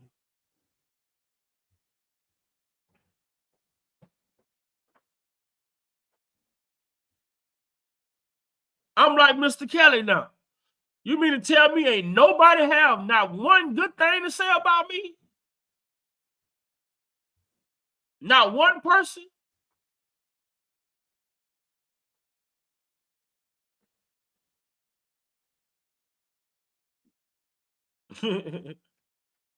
Man, look.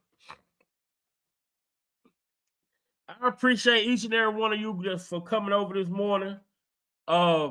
Thank you all so much. Just continue to pray. I know it was difficult for us to sit through this hearing this morning, but you know, and we gotta stand on our faith. You know, we gotta stand on our faith. We have to stand on our belief.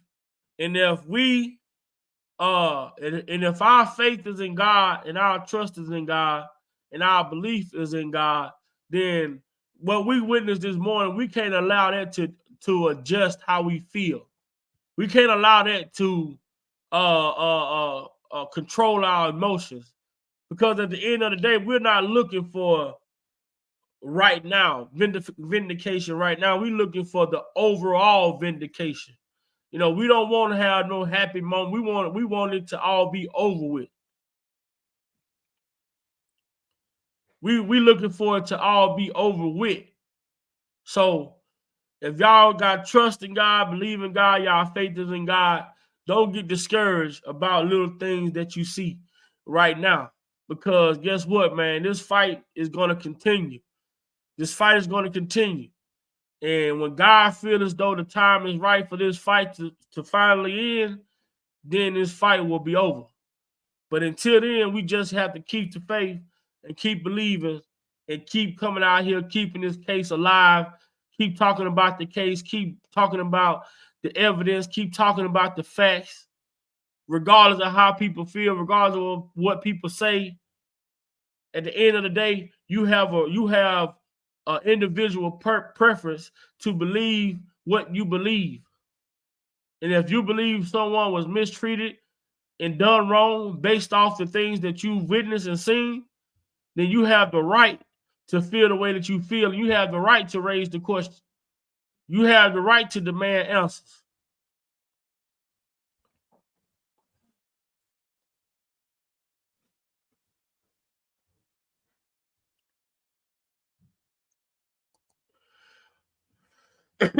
Thanks a lot, J Rock. Thanks a lot for the $10 super chat. I really appreciate it. Really appreciate it, my brother. To everybody in the comments, y'all stay prayed up. Let's keep prayers going. Let's stay strong. Let's stay together. Because united we stand, divided we fall. We can't allow separation to come in and break up the strength of what we could be. You know, we're looking forward to better days to come. You know, we're looking forward to better days to come. And I'll catch you all tonight. Back on live, probably. But if not tonight, then it'll be tomorrow morning. Because I'm about to go get my walk in when I get off of here, because I wasn't sure what time the hearing started. So I stayed back to set up for the hearing. So now I'm about to go get my walk in. And tomorrow morning we'll be live from my walk like I was doing. And we're going to get it in. If you like to donate to me, you can cash out me at Big Vial Opinion on Cash App. If you like to donate to the channel, you can hit the super chat or the super thanks. any information, y'all can reach out to me at my email, bigvilepinion88@gmail.com, or y'all can reach me over on Twitter, X, formerly known as Twitter. I'll be on there. Keep supporting like any to keep up with the case documents and filings. Head over to Instagram, to Justice for R.Kelly on Instagram, and just keep supporting the people that's out here, especially on the YouTube streets, that's putting out the information that's in this fight to bring understanding and clarity and context to the things that have taken place in the case of Robert Sylvester Kelly. And just keep supporting these people, man. It ain't about an individual person. It's about us coming together to push this movement and get it out there to the masses. And we're going to continue to do that. I love each and every one of y'all. From your boy, Big Vibe Opinion, it's been great. I'm about to sign out. Until next time, make sure you like, share, subscribe to the channel. Make sure you like, share, subscribe to the channel if you haven't already. And this is the type of content we're going to come out with and give you every day. We listen to the content and we ask questions. That's it. That's all. Until next time, I appreciate y'all. We out of here.